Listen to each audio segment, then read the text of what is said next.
Taylor Kitsch is the hottest man on Mars in John Carter.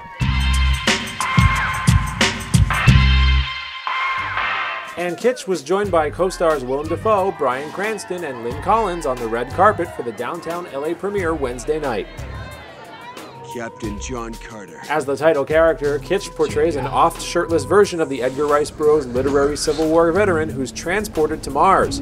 Only the supposed dead planet isn't as dead as one would think. Lush landscapes and a technologically advanced civilization are threatened by a menacing overlord played by Mark Strong. Pursue them to the Aeolian Plain. Basing a modern 3D movie off a 100-year-old novel had its challenges, not the least of which was making sure the original story did not fall into the proverbial Hollywood blender. Obviously, it's an honor to play him, and an honor to breathe life into, I understand it's kind of boyhood idol, more or less.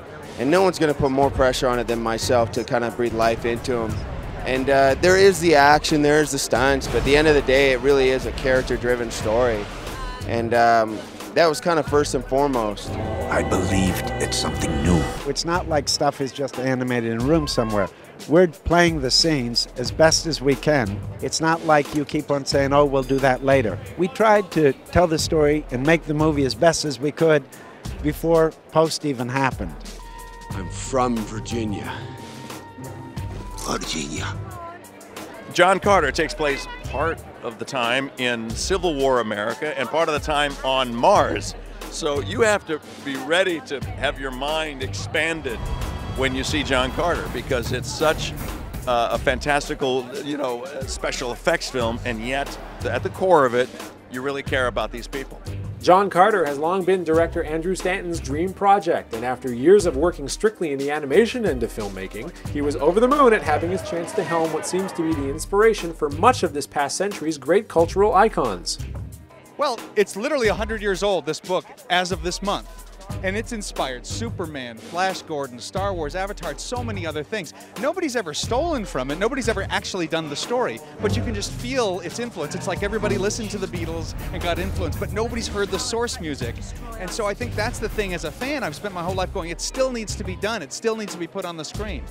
While motion capture technology played a big part in the making of John Carter, Kitsch and on-screen love interest Lynn Collins definitely enjoyed the physical aspect of shooting. Man, it was just such a ride, from the Great White Ape to the learning to jump sequence to being hooked up to 250-foot cranes. It's all of it.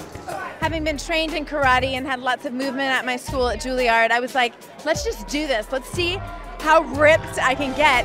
Go on. Shock me.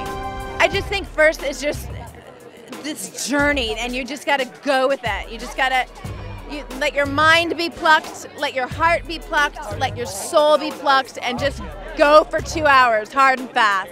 After being teased for months with ominous billboards and a Spartacus meets Star Wars Super Bowl commercial, moviegoers will finally get to see John Carter in action when the film hits 3D theaters March 9th. In Los Angeles, Scott Edwards, CBSNews.com.